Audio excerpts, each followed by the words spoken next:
Praise be to Jesus.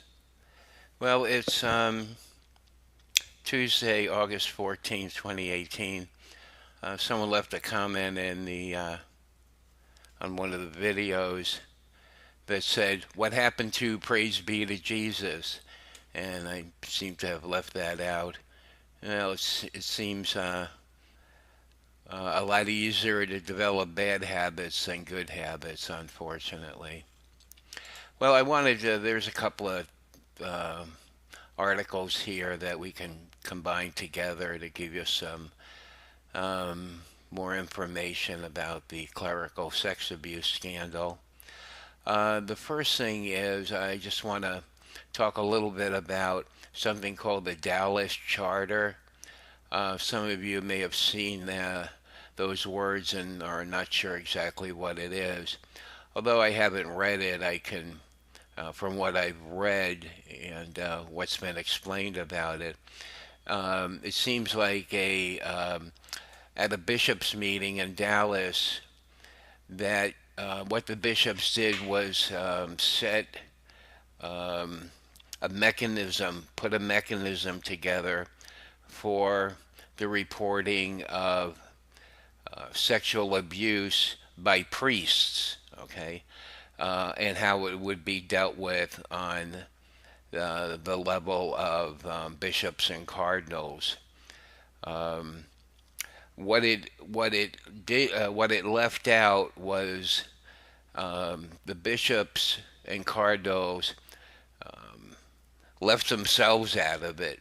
In other words, it's not a mechanism for reporting sexual abuse by a bishop or cardinal. It's just for um, it's just a mechanism that one would use to report a priest. So I guess a lot of people consider that to be a big flaw. Um, anyway, what's going on now is that some of these guys are talking about um, what they would like to see as far as a commission is concerned.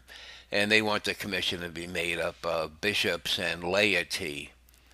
Of course, the laity doesn't like that idea, but the bishops do, and Cardinal Wuerl is speaking a lot about this. So, the Vatican hasn't said anything about this, or the Pope hasn't said anything about this. Um, but, I think what they're doing is paying attention to the mechanism that would be used for reporting. Now, actually, if you really think about this, most of these articles that I've been putting up and most of the news really has to do with old cases of clerical sexual abuse, priest abuse. Uh, Not too many of them. There's a little bit of reporting that's been done in the last several years, but most of them have to do with things that are much older. And of course, that's what brought forward or had a lot to do with bringing forward the cover ups that were going on by bishops and cardinals. So that's really the focus is how to stop the covering up so that if something does happen in a parish by a priest or even by a bishop or cardinal, that it won't be covered up and that it'll be dealt with properly.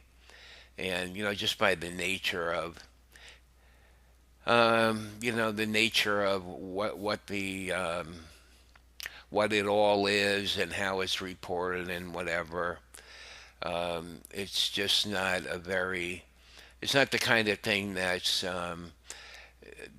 easily visible. It's all very much behind closed doors.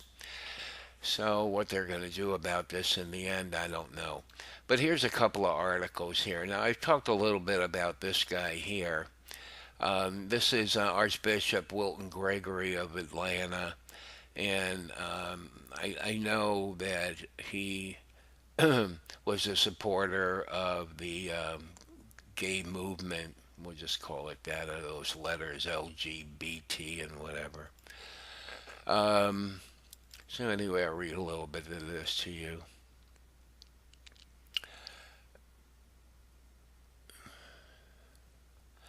All right, well, what it says here is that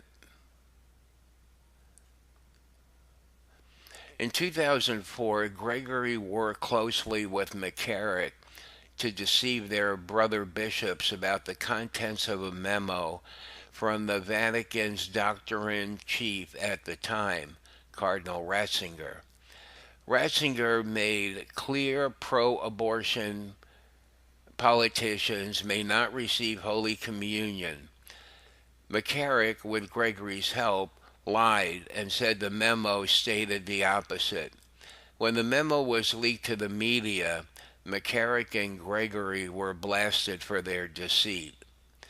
Archbishop Gregory is notorious for allowing homosexuals to run rampant in his archdiocese. In spite of outcry from faithful Catholics, he allows the Shrine of the Immaculate Conception to participate in a gay pride parade every year. Gregory has hosted yearly LGBT retreats for dissident pro gay group Fortunate Families, which rejects Catholic teaching on chastity for those with same sex attraction. Archbishop Gregory is yet another prelate who supports pro gay Jesuit celebrity priest Father James Martin, who will be promoting the LGBT agenda at the upcoming World Meeting of Families. And so there's a little more information about the history of this particular bishop. And then we're going to switch over to this article here. Now, Church Militant put up a petition, which I signed, and I hope at least some of you did.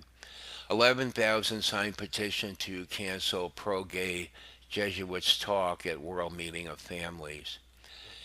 So what Father Martin, he's complaining. Father Martin blames faithful Catholics for oceans of hate. Pro-gay Jesuit Father James Martin is complaining about the oceans of hate he received from Catholics who don't want him speaking at the World Meeting of Families. A report on Monday in Irish publication Independent quoted the priest discussing a petition signed by approximately 11,000 faithful Catholics to get him disinvited from the 2018 World Meeting of Families taking place, it's next week. I have received oceans of hate and threats, said the celebrity priest. What kind of Jesuit would I be if I let hatred stop me from loving? Besides that, homophobia represents a very small percentage of Catholics, and I have the support of my Jesuit superiors, several cardinals, archbishops, and bishops, and also the majority of the faithful, many of whom have LGBT people in their families, he said. Father Martin said of those opposing him, these protesters are not only on the wrong side of history, they're on the wrong side of the gospel. Well, that's really, I don't know what to say about that. It's, of course, I think people on this channel think just the opposite, that we're on the right side of the gospel, but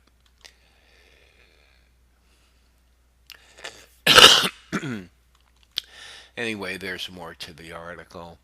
Well, these are just little updates here I'm giving you.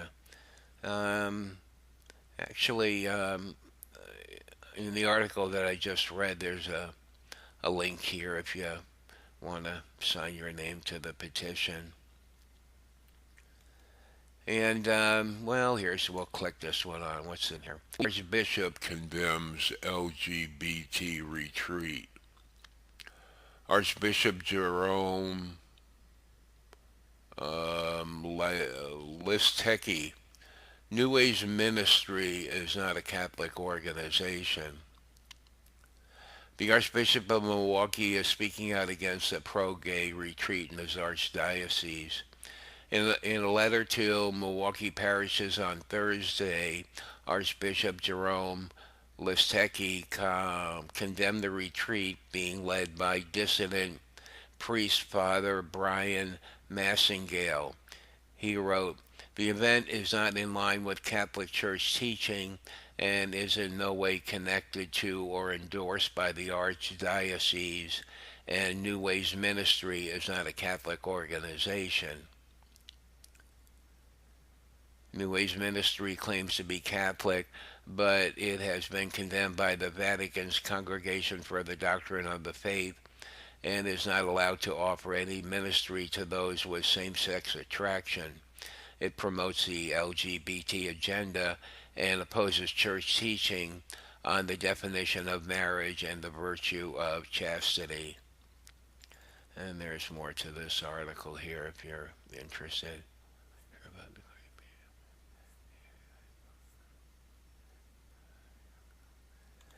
Well, okay, that's about all there's going on right now. I mean, like I said, there are just so many articles, especially a lot of opinion articles, and I tend not to post those. I try to stick with what the channel is about, which is things that are actually said and done by the Pope or by a bishop, a cardinal, or in some cases priests. You know, stick with the facts instead of interpreting them. Although I guess that's partly what I do, and while I'm talking here. But of course, all that's just my own opinion. So, all right. Well, that's it for now, and I'll talk to you later on. Okay. Have a nice day. Bye.